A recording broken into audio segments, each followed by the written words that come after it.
দ্বিতীয় সর্বাধিক 7 বারের চ্যাম্পিয়ন বায়ার্ন মিউনিখকে বিদায় করে উয়েফা চ্যাম্পিয়ন্স লিগের সেমিফাইনাল উঠেছে ইন্টার মিলান। সান সিরোতে বুধবার রাতে দুই দলে ফিরতি লেগ কোয়ার্টার ফাইনালে 2-2 সমতায় শেষ হয়। দুই লেগ মিলিয়ে ইন্টারের জয় 4-3 গোল ব্যবধানে। আলিয়াঞ্জ অ্যারেনায় 2-1 গোলে হেরে যাওয়া বায়ার্ন সান সিরোতে ম্যাচের 6ষ্ঠ মিনিটে প্রথম শট লক্ষ্যে রাখে। থমাস মুলারের নিচু শট ঠেকান ইন্টার গোলরক্ষক। 9ম মিনিটে ইন্টারের প্রথম শট লক্ষ্যে রাখা ফেদেরিকো ডি মার্কোর প্রচেষ্টা রুখে দেন বায়ার্ন গোলরক্ষক। প্রথমার্ধে বেশ কয়েকটি হাফ চান্স কাজে লাগাতে না পারা অতিথি দলকে 52 মিনিটে এগিয়ে নেন হ্যারি কেইন। চলতি আসরে ইংলিশ স্ট্রাইকারের গোল হল 11টি। 58 থেকে 61 মিনিটে বায়ার্নের জালে দুবার বল পাঠিয়ে ম্যাচে 2-1 আর 2 লেগ মিলিয়ে 4-2 ব্যবধানে এগিয়ে যায় ইন্টার। দুই গোলদাতা আর্জেন্টাইন ফরওয়ার্ড লাউতারো মার্তিনেজ ও ফরাসি ডিফেন্ডার বেঞ্জামিন পাভার্ড।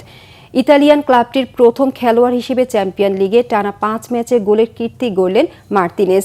75 মিনিটে বায়ার্নের এরিক ডায়ার গোল করে ম্যাচে উত্তেজনা বাড়ালেও 2 লেগ মিলিয়ে সমতায় ফেরার গোলটি আর পায়নি জার্মান জান্টরা।